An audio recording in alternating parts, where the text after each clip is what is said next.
Welcome to the Poisoner's Cabinet. I'm Sinead. And I'm Nick. And this is your weekly podcast exploring the lives of the great poisoners, macabre murders, and captivating crimes from across the centuries, and creating curious cocktails inspired by the tales that we tell. And it's episode 226. It is. It is, Look Nick. at that. Look at that. How are you? I'm very well. I can't complain. No, we've banned it. No, we didn't. That's all we do. That's all you do. And I have to clap alongside it and go, There's yay. no other options apart from complaining. Apart from on this podcast, which is just wonderful and a delight. It's a delightful place to be. It is, because we have drinks. We have pre-cocktail cocktails. Yes. Yes, you have a Negroni. I have a Bolvardier, which I Nice. did not mix right. No, so you just added more stuff in there so it tasted right. Pretty much. So I now added you more have liquor. a pint of Boulevardier. I know. I'm quite worried. It's all good. It's November. We're into the depths of winter. Any poisonings this week? Probably. You're not wielding any of the poisons that we learnt about in the poison garden this week. They are yet to bloom in my new poison garden. Ah, yes. Yes. We did release an extra episode this week of our trip to the poison garden at Alnwick Gardens up north. It's gone down very well. As it should. A It was lot of marvellous. questions across social media about it, which we've tried to answer in funny videos. And also, you can just go listen to that episode. It was a delight, and you will learn so much about all the things in your garden that actually want to kill you. I mean, generally everything does. Everything does. When you leave the house, everything wants to kill you. Yeah, a lot of comments from people going, rhubarb? What? Loads of people had oleander. They were like, that was in the... I played with that all the time as a Yeah. kid. Going, yeah, well, you're lucky you're alive.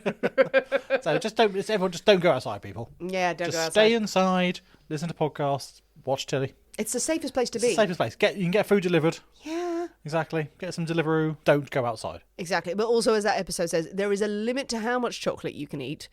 But it's quite a large limit. Yes. So stay away from the actual upper limit. For research, yeah, Let it's us know fine. how far you get. Well, speaking of being afraid of the outside and eating a lot of chocolate and staying with wonderful company on podcast form, I think it is time for us to thank our delicious Patreon subscribers. Yes, we certainly should. And I'm going to find them. Here they are. Yay. Thank you very much this week to CC1, To Stacey Pierce. to Jess, To Rox. and to Marsha Auguste. Thank you, you delicious, Thank sexy, you, darlings. sexy Patreon subscribers. We had fun on Patreon this week. We had a good old-fashioned poisoning. Go, I know. Back to the roots. Back to the roots. I miss those days, and we revisited them with great fun and love and laughter. These are little stories that we do on Patreon. Good, interesting ones. Worth the time. Good fun. Absolutely. I also have a shout-out to do this week. Oh. Who is this? A shout out to a couple of our delightful fans who are very, very loyal to us. We're going to shout out a belated happy birthday for the 28th of October to our beautiful Scout, who is a great fan of ours. She turned 15.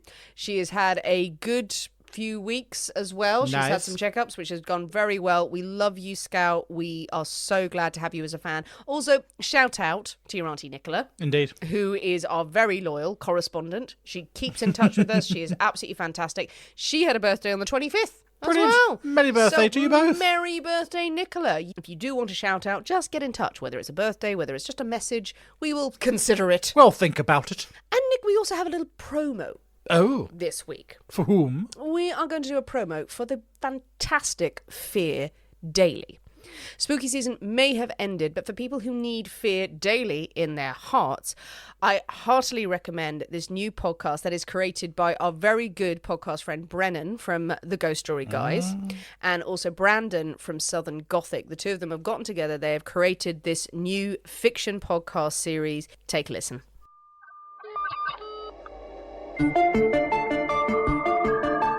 Fear Daily is a podcast that takes you into the shadows of the past, unearthing the 1990s most terrifying tales of monsters, madness, and life after death. Discovered on a forgotten bulletin board server somewhere in Pennsylvania's Rust Belt, these stories are an archive of humanity's strangest encounters with the unknown as told by the people who experience them.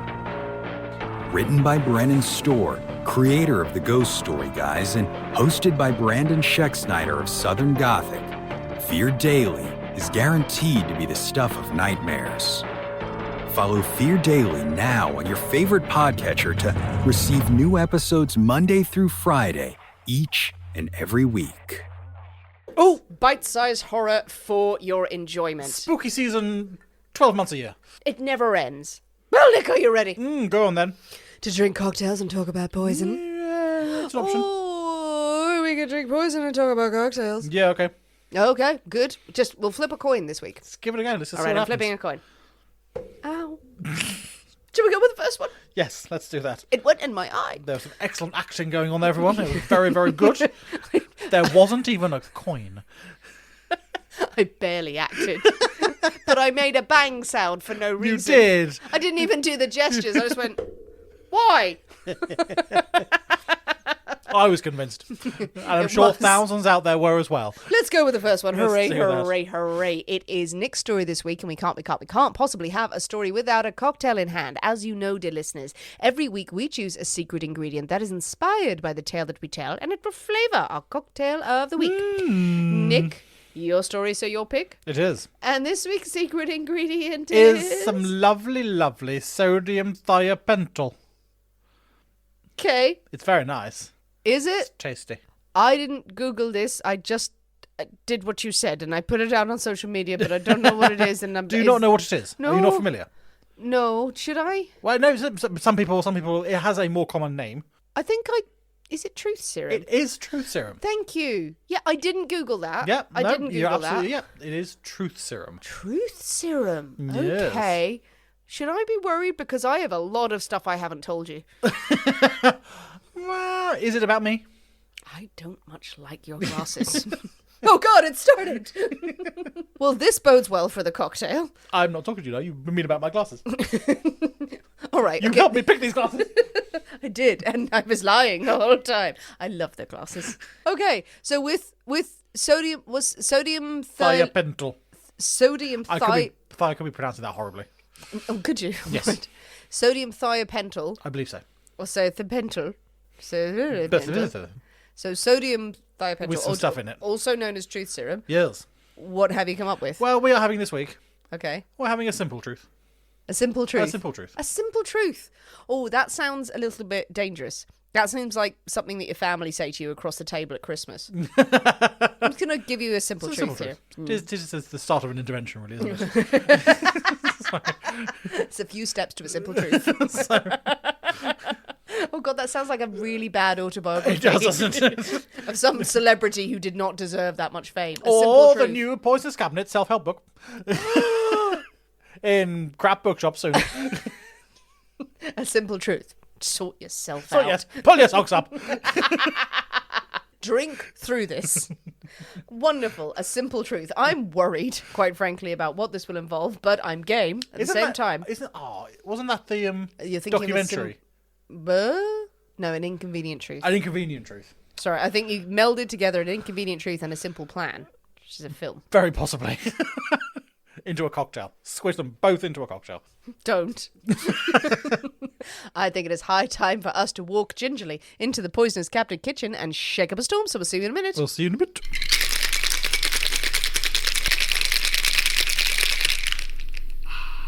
And we're back. Hello. So, Nick, a simple truth. A simple truth. A simple truth. Simple truth. It looks very pretty. It's in the pretty glasses. So it is is that an orange colour? I would say yes, sort of like Yeah, an orangey, really sort of nice. orangey, no, good colour. Yes, and a foamy head. Is that just from the shaking? Or have you put something in there? Foam? Yes, you'll have to find out. Radox. Right, okay. Simple truth. Will this have me spewing forth the truths? We shall find out. Well, Depends how many you have. in vino veritas, so, I'll be setting some scores. Merry Christmas. Merry Christmas. Okay. Ooh, Ooh. Oh, that's not bad. that was not what I was expecting. That's nice. It's interesting. It's interesting. Interesting. Interesting, and I like that. Oh, good. What was that? Now, I'm going to say it up front. There's one thing missing from this, which I didn't have and I couldn't find in the shops. Is it the lies? Yes, mainly lies. Okay, good. Which I'm not sure how. I think it would have an impact, Starting off, just for truthfulness' sake. fruity and floral. Floral. Immediately I'm getting kind of peachy. Not peach. Is there fucking mango in here? No. Then ignore everything I just said. Okay. No, there's no. I'd never said that. But there is fruit, but not mango nor peach. There's a. Right. Okay. No But mango or peach. there are other fruits. Right. For orange juice? No. Orange. Why did I say that twice? Why did I just go back to orange? Hang on, a second sip. Try it again. I have to say, I wouldn't be able to separate these particular fruits apart. It's not like a nectarine or something, or like a stone fruit. No. It's just really, it's really reminiscent of a juice I used to drink when I was a kid. Like a nectar or something like that. I get where you're coming from. Yeah. It's not, but I think there's an explanation as to why you think there might be. Okay, good. Good. We're with it. Is Archers in this? No, okay, fine. I don't think I'm going to do well here. Is it a grapefruit? Grapefruit. There is some grapefruit. Okay, grapefruit juice. Yeah, pink because grapefruit. it does sound a bit. It's got a little bit of a bitter aftertaste. Is there gin in this? Nope. No gin. Rum. No gin. There's rum. Rum. Okay. Yep. Good. White rum. White rum. Hot rum. White rum. Grapefruit juice. Yep. What's the other thing, Nick? There's two other things. There's two other things. Are they alcohols or fruits? Three other things. Three other things. Are they alcohols or fruits? Both. Four other things. Right, they're alcohols and fruits. Alcohols and fruits. Triple sec. No. Lychee. No. Banana. No. What other fruits are there? Cherry. Maraschino. No. Pear. Nope. Fucking what? Grapes. Nope. Why did I say that? Okay, pear, plum, banana, apple. Apples. No. Nope. No apples. No apples. There's no other fruit. Lime. Lemon and Nope. lime. Nope. Right. The fruits. Cherry. No, I've said Nope, that. you said that one. I've I said still that. no. Berries, raspberries, Nope. and blackberries, Nope. and gooseberries. No berry involved. There's no berry. Oh, fucking hell. I don't know. I admit defeat. I'm telling you the truth, Nick. I don't know. Should I know this? I should know a fruit. You'll go, oh, when you find out. First letter. P. Peach. No, we've said no. Pear. No. Pear. Tell me. Pineapple. Fuck you in the face. Why? Oh, Jesus Christ. Pineapple. Right. Pineapple juice. Pineapple juice. Pineapple juice. And one more thing. Two more things. Make it end. Campari. Really? Yes. Jesus. Okay, and what's the other thing? Honey. Honey. Okay, well, honey doesn't count. It does. Honey doesn't. That's just sugar.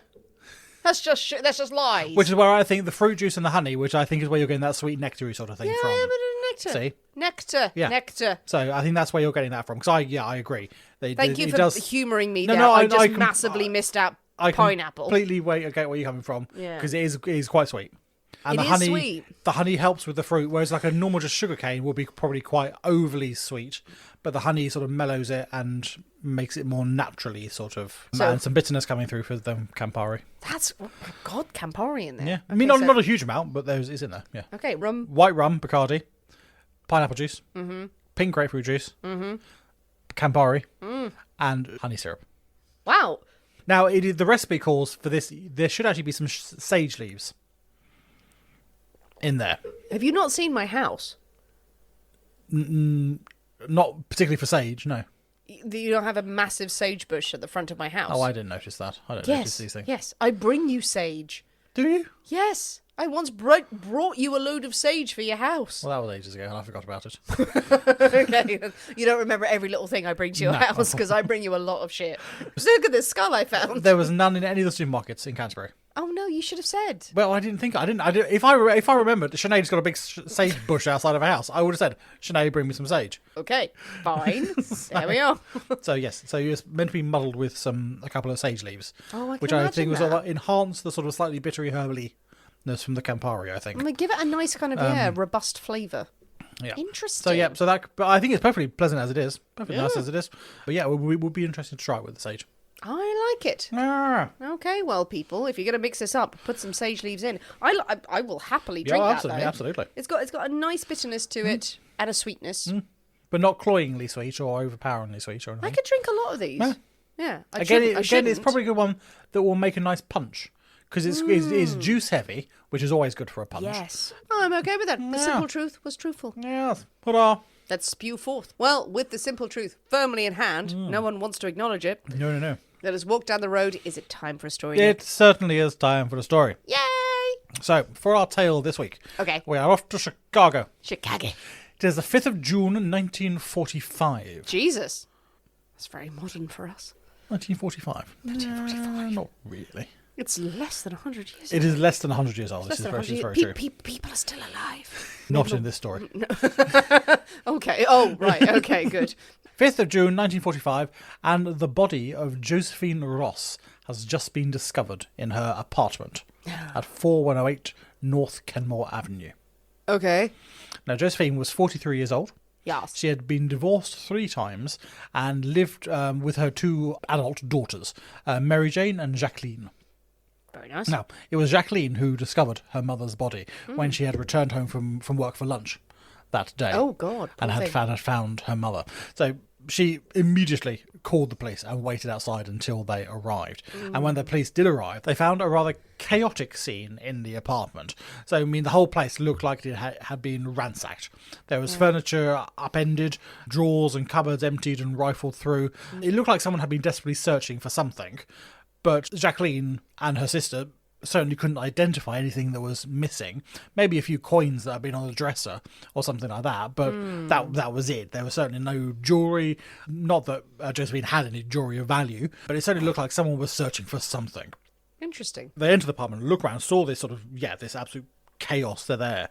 Then they moved into the bedroom. There they found the same sort of upturned furniture, empty drawers, but their main focus was Josephine, as she had been posed lying on top of her now blood-stained bed. She was naked, except for her head, which had been bound in a red dress. One of her own dresses had been sort of wrapped around her head. She had been stabbed numerous times in the neck with such force that there was blood spatter sort of on the ceiling, on the walls, on the curtains. The whole place was sort of covered in sort of droplets. And then you had what had sort of soaked into the bedspread and into the divan itself. Okay. So it's a delightful, delightful scene. Quite. What was slightly peculiar, though, was that Josephine's body itself was completely pristine. There was no blood on her body at all, not a drop of blood. Okay. There. Curious. So they obviously saw this horrifying sight and they continued their search throughout the rest of the apartment. They went into the bathroom and they found the tub full of bloodied water. Right. And a pile of blood-stained clothes on the floor in the bathroom. So she'd been washed?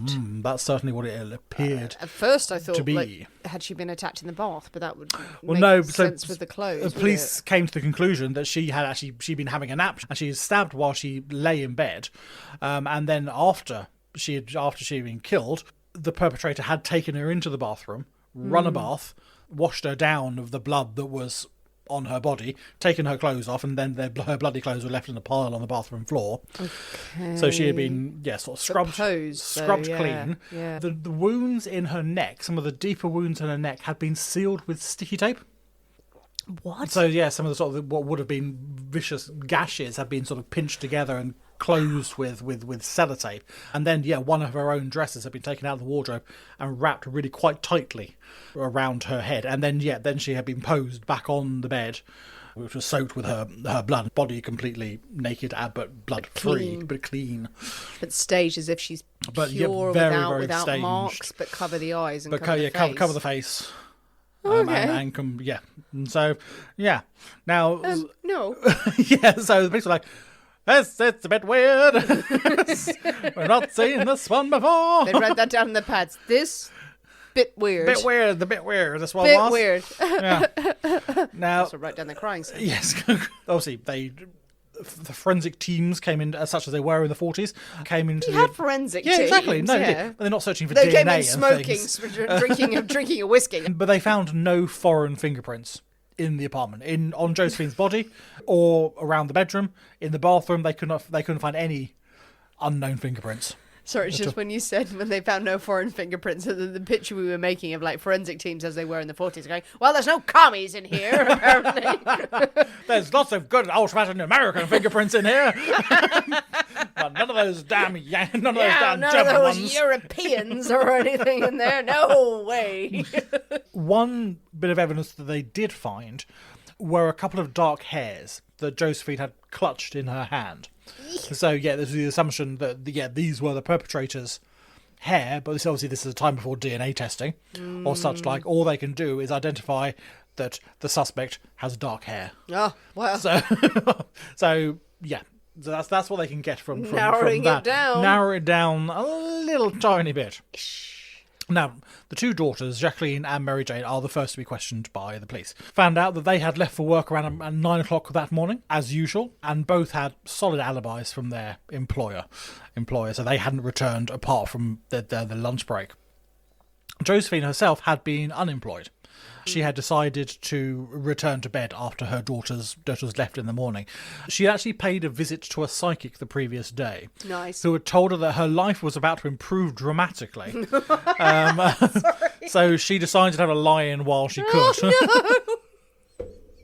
Oh, that's not funny. I'm sorry. It is funny, but it's not funny. Obviously, what happened to her is fucking terrible.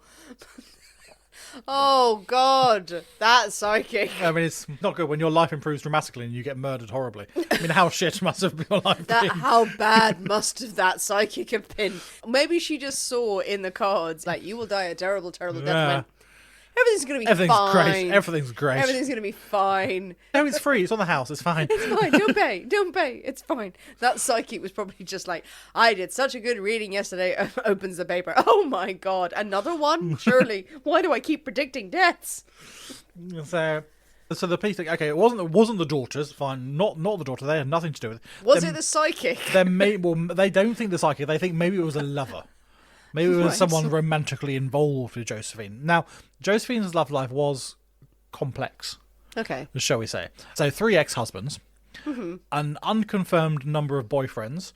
Some papers or reports put it in sort of 2, some go into the 10s of boyfriends, and a fiancé by the name of Oscar Nordmark. Now, they bring in Oscar thinking, okay, or perhaps he found out about all her other boyfriends and things like that, and perhaps he had a reaction to that news. He has a cast iron alibi from work. He was absolutely nowhere near any of this. They talked to the ex-husbands, the known boyfriends. None of them have any reason really to want ill, and yet all of them have absolute alibis from their various employers and things, so they could not have been responsible. 2 of the apartment building's caretakers, they come forward saying that they had seen a dark-haired man in a light-coloured jacket leaving the apartment block around the time of Josephine's death, when the police think Josephine's death was. Okay. Now, the dark-haired bit hadn't been released to the press or anything, so the police think, okay, dark hair, this must be our chap.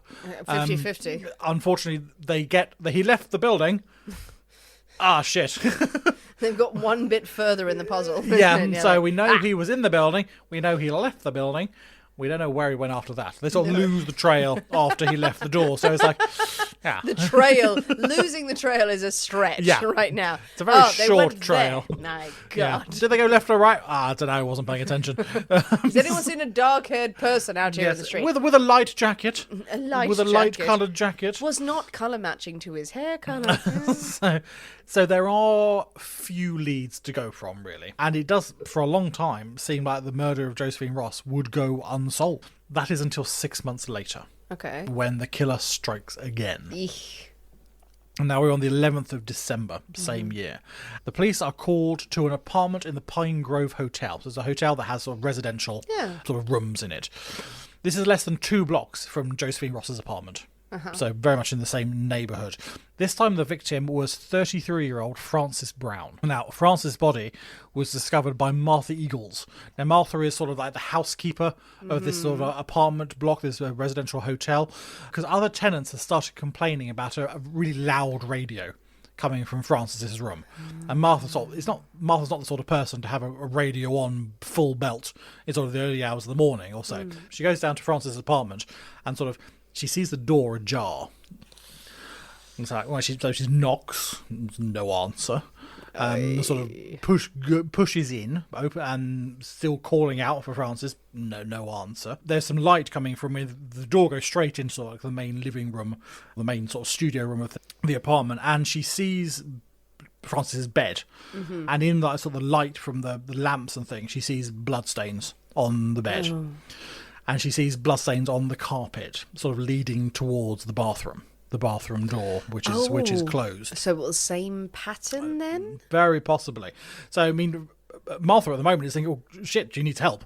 So she goes to the bathroom door and opens it, and she discovers Francis naked, head wrapped up in a towel, sort of half sort of slouched over the bath, with a butcher's knife sticking out of her neck. Yeah. Wow. So Martha backs out of the room pretty quickly and goes to alert the authorities, and the police swiftly arrive. What's happening? Sorry. I've not heard of this story before, and I'm very upset. Yeah, no, it's an upsetting stuff indeed. Jesus. It's going to get worse. Oh, God. So police arrive and they find Francis's apartment, again, in a state of disarray. Stuff has been gone through, furniture is upended and upturned. Is that performative? Or Well, yeah, indeed. A lot of people think it is someone trying to cover tracks, make it look like a burglary gone wrong or something. Certainly, again, nothing seems to be missing that they could identify. And again, they find that Frances has been bathed. Her stab wounds have been sort of rather crudely sort of bandaged, and her head wrapped in this towel. This time, though, she's also been shot through the head. Jesus. She's also got a bullet wound to the head. So before she's been stabbed or after? They don't know. Certainly before her head has been sort of wrapped. So the bullet wound is concealed until they take off these bandages and they find this extra wound that wasn't present with Josephine. Small mercies, maybe. So, I mean, authorities immediately suspect a connection, unsurprisingly, between this murder and Josephine's. But it looks like the perpetrator has been interrupted or something, because he's left posing halfway in the bar, sort of thing, hasn't got her out onto the bed, left a knife sticking in her neck, and there was no murder weapon found at the first scene. Had the perpetrator been interrupted, obviously hadn't closed the door properly, so had he heard someone coming and fled? Another striking difference between the crime scenes was that in Francis's living room, scrawled on the wall in Francis's own lipstick, was a message for the police. Reading, "For heaven's sake, catch me before I kill more. I cannot control myself." Whoa. What? Yes. What? And why and what? In her own lipstick? In Francis's lipstick. I don't know why I'm focusing on the lipstick. Catch me before I kill again. Yeah, for heaven's sake, catch me before I kill again. I cannot control myself. I don't know what to say to that. I'm speechless. So honestly. again, police think, okay, this is a plea from someone who wants to be stopped. This is a taunt from someone who's going, fuck you. I think they also really don't know what to make of this message. As they go through the apartment, again, they find no fingerprints, except this time, actually, there is a single bloody smudge on the door frame. So it looks like it was caused on the way out. So again, giving rise to think that the perpetrator had been disturbed and was perhaps in a rush to get out and left this mark sort of unknowingly as they exited the apartment. They started speaking to other people in the building, and the night clerk, he said he saw a nervous man, or a nervous-looking man, exit the elevator and leave the building around 4 a.m. Okay. Now, this is the same time that another resident said he had heard a sound that he thought was a muffled gunshot. Now, it had woken him from his sleep, so he was in that state of, was it a dream? Did I hear it? Was it a car backfiring or something like that? Yeah, sometimes you hear something and you go, oh, okay. Yeah, but then when someone next day goes, by the way. Exactly. So he put it down to, a noise outside or something in his dream, and it was only the next day when he heard that Francis had been shot, he went, shit, that was... Shit. Oh, that'll be it. That'll be it. Yeah, the timing matched with when the clerk saw this chap leave. Oh, good Lord. The clerk describes this man as somewhere between 35 to 40, with dark hair, and that's all he could see, because all he saw from the back. Though he was certain this man wasn't a resident of the building, and he was also certain that he hadn't arrived through the main door, because the clerk, he said he hadn't left his post all evening. So unless he had been hiding in the building from earlier that day or something, he certainly hadn't arrived that night, leading police to believe that, okay, had he gone up a fire escape, had he gone in through an open window somewhere, so he had used an alternative method of entry and then left through the front door after the crime. It seems bizarre, though, to go to that level of to sneak in and then just walk out the front door. Well, again, if he was in a rush, if he's been disturbed, if he's thinking, shit, the police are here or something, so he's left his crime half done, he wants Just to get walks out out, as quickly yeah. as possible. Maybe. We don't know, indeed. Soon the city is full of the news. He is given the sobriquet of the lipstick killer by the dear old press. The death of Josephine had caused very, very few ripples. It got a few little comments, a little obituary on like page 4 or something. Yeah. But the death of Francis, this was something bigger, and the two being connected. Well, now we have a... Now we have a serial. Then Also, Joe it didn't serial. help that sort of Josephine was seen, well, she's a woman, she's been married 4 times, she's got lots of boyfriends. Yeah. She's sort of... Whereas Francis, she'd worked for the Navy during the war. Okay. So she was seen as a much more sort of upstanding sort of citizen who these things, so much more worthy of reporting and such like. Case in point, please fuck off. That's But that's no better way of saying it. That's but how yeah, that's yeah, how it was we get seen. it. And now there were 2 of them, so obviously this went sort of stratospheric. Oh no, these 2 women may be linked. One Maybe. of them was way better. Oh, fuck you. Yeah. So, yeah, this is the only thing that people around the city can talk about. Who's going to be next? Where is this killer going to strike? The police go all out trying to pursue this perpetrator, try and identify this man. They drag in over 70 people in the first 3 days of Francis' death. They drag in over 70 people, questioning pretty much anyone who had been seen in the neighbourhood. And they were only released once they had a fucking good cast iron alibi Well, better, yeah, to say why they weren't there. You can't sort of explain where you were during this time. Right, you're staying here till you can. Yeah. I mean, it's a little bit more reassuring than some of the crimes we deal with in the past. It was like, there were many people out there. No, but they're all rich. Now, unfortunately, it seems that everyone they do bring in can prove that they were not responsible. They have alibis, they have witnesses as to where they were, and slowly the question rooms and the cells start to empty. Yeah. And actual suspects are rather thin on the ground. Yeah. The press was turning up the heat as to why the police hadn't apprehended such a monster who was in the city. This killer was sure to strike any day now, and it could be anyone. So who was going to be next? Really ramping up people's fears and how useless the police were being. Yeah. So the police decided to counter with an announcement of their own. They'd come up with some excellent theories, and as to who was responsible for these murders. Okay. They came up with the murderer was a woman. Oh! The murderer was a woman. Now, despite sort of multiple sort of descriptions of a man leaving the scene, they had decided that the killer was a woman. Firstly, they reasoned, and I'm using reasoned really, really loosely, that neither Josephine nor Francis had been sexually assaulted during these attacks. And apparently, any man who killed in such a violent and gruesome manner would have been unable to resist raping his victims as well. Therefore, a woman must be responsible because there was no such assault. I said reasoned was a loose term. Sure, why not? Sure. This is the highest level of police detecting. Here we are. Then you have the message that was written on the wall. Oh, God, I think I know what you're going to say. I mean, the choice of pen was a lipstick. There were pens around the apartment. The perpetrator could have gone for a nice biro or a pencil, but no, they went for the lipstick. Obviously, only a woman, first choice, would be a lipstick. Yeah, because we can't resist a lipstick. Because women can't resist a lipstick. We don't know how to use pens.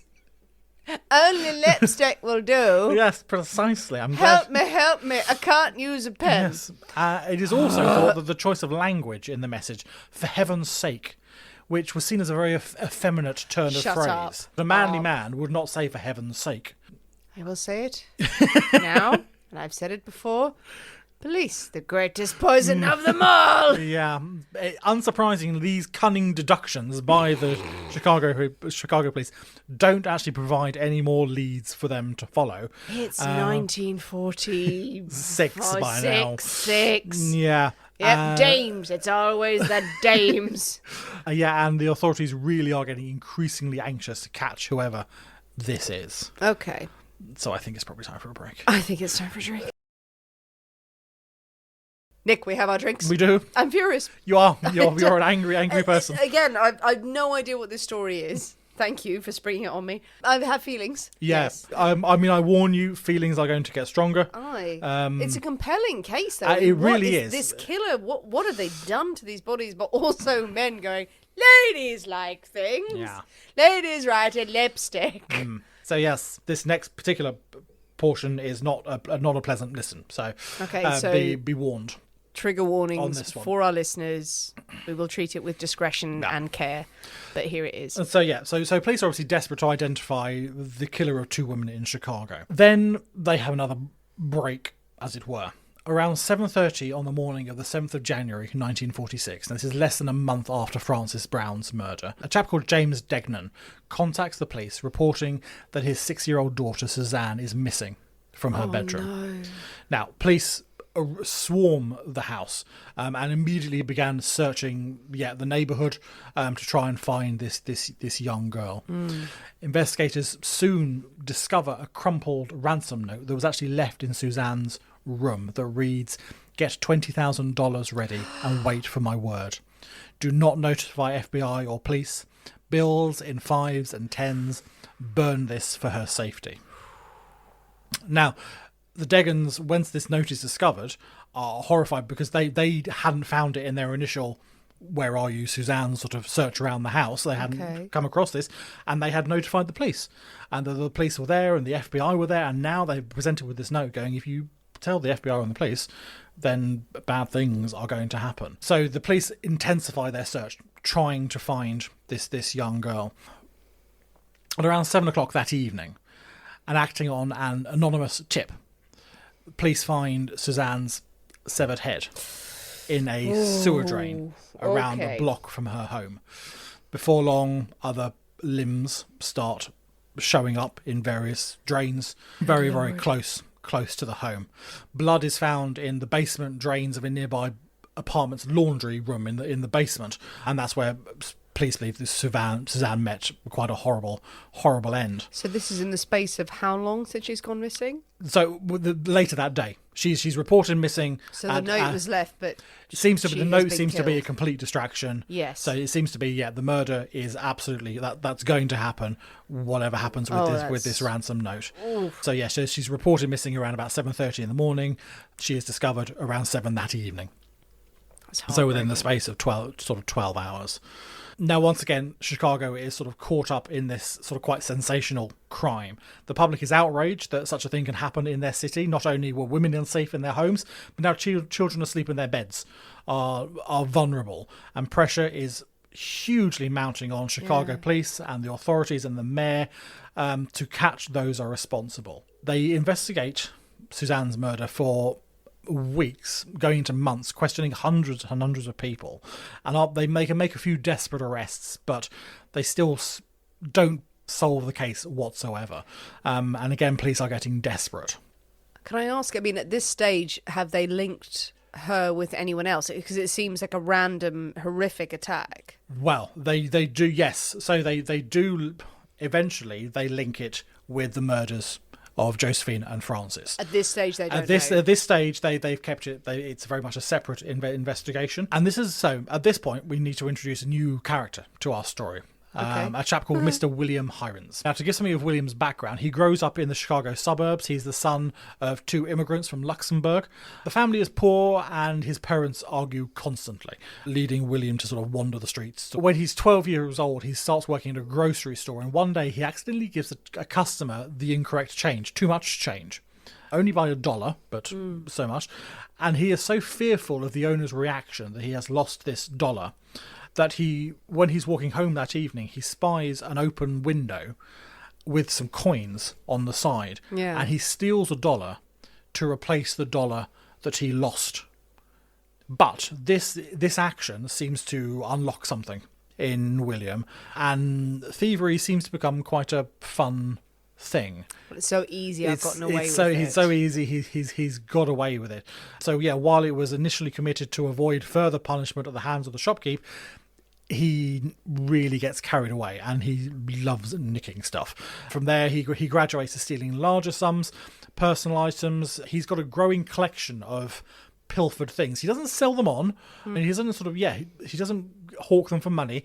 He just collects stuff he's nicked. And he's got everything from expensive sort of watches and cameras through to completely sort of mundane, I stole your handkerchief type thing. It's just the thrill of nicking Kleptomania. stuff. Exactly, kleptomania indeed.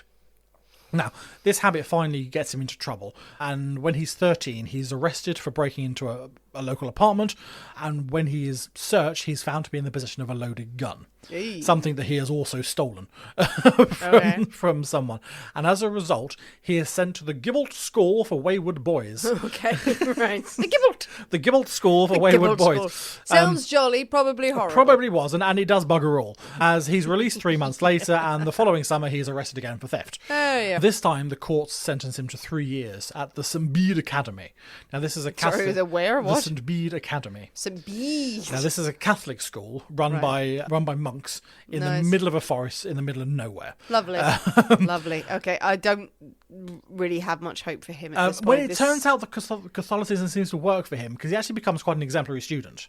And yeah, I don't think being in the forest with a bunch of Catholic priests is a good thing, ever. Yeah. They may say he was a great student. He may walk out going, I was a great student. I'm going to fucking put money on the fact that it wasn't a good experience. Yeah, probably not. But he does earn a way into the University of Chicago, which he pays for by working evenings. He works as an usher and a museum guide and things in Chicago, and he also earns money by committing burglaries.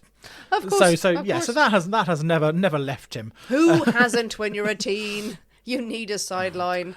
On the 26th of June, 1946, so this is sort of 6 months after the death of Suzanne, William is planning to take his girlfriend out on a date. He just needed a bit of extra cash. Show her a good time, indeed.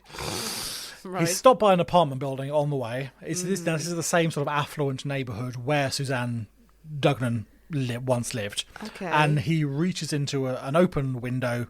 There are some notes on a sideboard. Get him.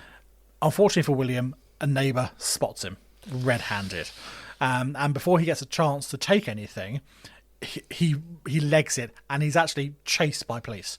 There's very unfortunately for him, there's also some police just round the corner. Okay, right. And now they're legging it. Eventually, he turns down a blind alley, and those 2 policemen follow, and he is cornered. And in his panic, this is a 17-year-old young lad, he pulls a gun. On these 2 police officers. Now, unsurprisingly, William and the officers give conflicting accounts about what happens next. Okay. The officers say William shoots at them. William says the officers shoot at him. Okay. We don't know. Both claim the other one shot first. Whatever the case, shots were fired. Yeah. And a terrified William leaps at one of the officers and sort of knocks him to the ground, and is sort of wrestling him on the ground. The struggle finally ends, and now there's a slight comedy moment, when an off-duty police officer, who is still in his swimming trunks from a day at the beach, happens upon this scene and knocks William out with a stack of flower pots. Okay. It's just running in there with his pants like... Ka-ching! Picks up some terracotta pots and crashes them on his head. Fair enough. Yeah. Okay. Yeah. So... Oh my God, this is quite the scene. Yeah, quite the scene indeed. Now, William is arrested. His wounds on his head are stitched up, and he is transported to the hospital wing of Cook County Jail. Cook County Jail. Now, meanwhile, the police search William's rooms at university. They search his parents' home, and they search a locker he keeps at a local train station. This is all without a warrant, just because why not? Yes. In the locker, they found all his evidence of thievery, all his sort of his hidden plunder. And after taking his fingerprints, they purportedly discover that his prints match those found on the Suzanne Duggan ransom note and on the door jamb of Francis's apartment. Really? Purportedly, apparently, allegedly. Really? It is a fact that is later disputed quite heavily. As a petty theft. Authorities have someone to pin this on. They have someone who they believe, and they do, I think, honestly believe this is the person. This is the person that the press has been chasing us, has been hounding us to capture for the past year now, since Josephine was first killed. Well, do they really believe that? If the fingerprints match up, then there's no... Yeah, they have this fingerprint match, so they think this is their person. And they are determined to prove that William Heirens is the lipstick killer. He is responsible for these 3 murders. Fine. So over the next few days, they subject him to interrogation that could probably just be described as torturous, really, to draw a confession out of him. Which always works, as in it never works. So, I mean, he is still in hospital, recovering from his flower pot-based wounds. They deny him food and sleep. He is not allowed to see his parents. He's 17 years old, this young lad. He's not allowed to see his parents. He's not allowed to see an attorney. 2 psychiatrists are brought in who administer the supposed truth serum, sodium pentothal. Oh, way. Right, there it but is. I'm not happy. Without the consent of the parents, without any warrant or anything like that, they just inject the lad. While they're doing this, there's police in the room who are constantly sort of repeating the names of the victims, just almost like a chant, sort of over and over and over again. But that's just muscle memory. It's so, and I mean, this is such in a confusion completely and in trauma, yes, in physical trauma. This drug makes you so unbelievably susceptible. So unless you would are just be saying yes, an incredibly skilled and moral questioner who is not asking any leading questions or anything like that, you're just saying the name over and over. You are going to get exactly what you want out of your person. Now, under the influence of this powerful sort of barbiturate, William seems to speak of a man named George. He seems to sort of slur out this name George, who police think, or perhaps George is responsible. George is the one. George is an accomplice. Now, pressed for a surname, right? The stoned William says he can't remember. He doesn't know, but he says he comes out with it's a murmuring name. Police think. And now, in police reports, this becomes George Merman. Are you fucking kidding me? What? When it turns out George Merman doesn't exist, really, George is declared William's alter ego. He is an alternative psyche of William, who is the one doing all the killing. What is happening? The press take details of the murmuring man and dramatise it to Murder Man. William is being crucified in the press. By now, he is still lying in hospital, drugged up to his eyeballs, not able to see parents, lawyers, any representative apart from the police, and the press are having a field day saying he is the one, he killed 2 women, he killed 6-year-old Suzanne. The entire city wants him dead, is wanting to lynch him within days of his arrest, really. On day 5 of his interrogation, William is given a lumbar puncture without anaesthetic. Oh, fucking hell. Sorry. Quite a serious medical procedure with no anaesthetic. And within minutes of this procedure, he's hooked up to a polygraph test and Nick, questioned. Come on. Oh, I know it's not you doing this, but like... Sometimes murder ain't funny. That is... A polygraph test, which is disproven. Which is completely, and now even this test, people saying it, we can't get an accurate reading. He's in too really, because it is just him going ah. Yeah, exactly. He's in too much pain. We cannot get an accurate reading out of this. It doesn't really matter. The police seem to have got what they want. They've got psychiatrists queued up to proclaim William Heirens a deeply damaged individual who is obviously guilty of these terrible, terrible crimes. In the press, police claim that William's fingerprints, match those found at the crime scene. Though curiously, when they're interrogated, investigators only find 9 points of comparison between William's prints and the prints found at the crime scenes. FBI standard at the time was 12 points. 12 points. For a definite identification. So he is 3... It's almost 12. It's almost 12. Yes. On the 12th of July in 1946, this is 17 days after his arrest, William is indicted for assault with intent to kill, robbery, 23 counts of burglary, and 3 counts of murder. Okay. He insists he's innocent.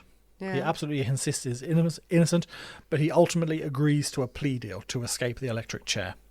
His own defence attorney believes he is guilty, and says his aim is to spare his client the death penalty. So he pressures William into accepting the plea of guilty for life imprisonment rather than not guilty, and you'll go to the chair. In interviews years later, William said, "The thing is, once you're dead, there's no clearing things up. When you're alive, you still have a chance to prove that you weren't guilty. Yeah. So I was better off being alive than dead." Yeah. Which is fair point. Yeah. Absolutely, yeah. So, yes. William Heirens went on to spend the next 65 years in prison. Fuck me. He eventually died in 2012, aged 83. Throughout his incarceration, he maintained his innocence, and subsequent research has picked countless holes in evidence, if it can be called that. Over the years, multiple handwriting experts have independently determined that William's handwriting did not match the note left on Susan Duggan's ransom note or on Francis Brown's wall in the lipstick. There are 29 inconsistencies that people have pointed out between his confession and what actually happened, what people know to be fact. And private investigators, cops who think he was not responsible, identified numerous other suspects who were much more likely. But the case was closed. The case was closed. They had their man. So was William an innocent man, drugged into a false confession? Or was he actually one of Chicago's most notorious serial killers? I don't fucking know. Yeah, I'm not convinced. But there we go. That is the story of the lipstick killer. Wow, Nick. Wow. There's a lot going on there. Well, you just took the baseball bat out and hit us over the head with it. We've had too much fun in spooky season. Whoa, we did. Oh, well done, mate. God, that's a lot. That's a lot. Obviously, you can only react to the facts as you present them, and you've researched them really well. It just doesn't seem it's him. No, I read all this and I think, how? No. Yes, okay, he was a troubled lad. He stole a load of shit. But that's a big jump between stealing, petty theft, opportunist theft, and seemingly ritualistic kind of murder. I'm not saying it's a ritual. The murders of the two, of Josephine and Francis, are so different to that of ransom of a 6-year-old girl. To lump them all together. But that's exactly why I said, like, is the little so girl peculiar. connected? Yeah, it's so peculiar. She doesn't seem connected at all. Yeah. All of them are horrifying crimes. But very different very different. But how the two women do seem connected. The two women, absolutely. They do seem connected. Is this, again, people always talk about it, the fabled case of where a psychopath can change their MO, or a serial killer can change their MO. It happens. It absolutely happens. It's not easy to define. But you have the two women, and it does seem like they're connected, and the little girl, I don't see the connection. No, and the only thing they've got is this random smudgy fingerprint that may or may not now match, that connects the... I mean, to be honest, I don't know enough about fingerprint testing apart from the fact that it's 12 points. The 12 points. If it's 9, how many people does that encompass? That's absolutely. The thing. Is that if there's 9 points and you go, oh, there's 9 points, are they thinking without doing the research and knowing anything about it, going, well, that could only mean that there's like 5 people. Does 9-point match mean there's 100,000 people? Exactly, I don't or know. 1 million people? Who knows? It's all deeply upsetting. It is deeply upsetting. And if, he was innocent, then it also means there's some horrible people let off scot-free who were still out there. Now, there was no seeming sort of like repeat offend sort of other cases, certainly not in the Chicago area. I mean, maybe someone moved on, or maybe did they die? Did they get hit by a bus, or did they get arrested for shoplifting? Or they could have moved states. They could, exactly. Could they have moved elsewhere or something? So just because it didn't happen again in Chicago doesn't mean we've caught the man. Everything that happened to William that you were describing and the way that the police conducted their investigations, it's not to say they shouldn't have done this to him because, what if he was innocent? They shouldn't have done that. They shouldn't, absolutely. Either way, absolutely. That still has to be the moral standpoint where you go, you can't do that. Yeah. Even if this is the greatest monster who ever lived, or this is the most innocent person ever, you're not going to get an accurate result. Yeah. No, you're not going to get an accurate result, and you are also treating them as less than nothing on the off chance that they might be a monster. And it is torture. It's torture. There are some reports that I went through, and they list a great sort of more severe sort of methods, but they only came up in like the odd report. So how much that got embellished and things over. There was one that like the sort of a nurse dropped chemicals onto his genitalia type thing, but that only came up in like one report. So how much was that? Just let's throw some other crazy shit in there. Well, as we all know, torture does not work. Yeah, so Torture does not. It's not effective. Yeah. Not effective. But- People will say it gets you results. It's not an well, accurate it'll result. get you whatever you want. It get you whatever you want. From a 17-year-old lad who's stoned out of his brain on some seriously powerful drugs is going to say whatever the hell you want him to say. Yeah, there's 2 women dead and a little girl. Well, stop it. Sorry. Stop it, Nick. Sorry. I will find some more jolly murders for next week. No, I mean, great story, Nick. Great story. People do want to hear about. Well, what do you think, people? This is a dark one. What do you think about the murders that Nick explained in the case? What do you think of the 2 women, of the little girl? Do you believe that they were connected? Do you think they were random attacks? What do you think of the police's methods in trying to catch the killer? What do you think of what happened to William? What do you think about his story? Do you think there's something else that wasn't explored that maybe we haven't even touched on this episode? Tell us what you think. Jump on the comments and share your thoughts, your feelings, your theories. But to help you through, please do mix up the simple truth. Simple truth, you'll need it. Absolutely. You'll You'll need need it. a strong drink for this one. Make a few. Make a few. Make a So few. the rest of it will be out this evening. So yeah, mix it up, give it a go. And let us know what you think. And in future, we may be sharing the recipe stories a little earlier, actually ahead of the episode. Rest assured that I will not know what's in the episodes. When we Absolutely share not. them, I've already recorded the episode, but it means that you can mix up the cocktails before we record and you can enjoy them with us and you can have the pleasure of finding out whether they're delicious or whether they're terrible. Please do recommend The Poisonous Cabinet to everyone that you know who likes true crime, who likes weird history, who likes listening to podcasts, who just likes to listen to something in the background during these troubling times or even in happy times. And please join us on Patreon to support this podcast and leave us a 5-star review wherever you listen to your shows. Thanks for listening, guys. We have been the people inside The Poisoner's Cabinet. We will see you next week. And remember, your loved ones are trying to kill you.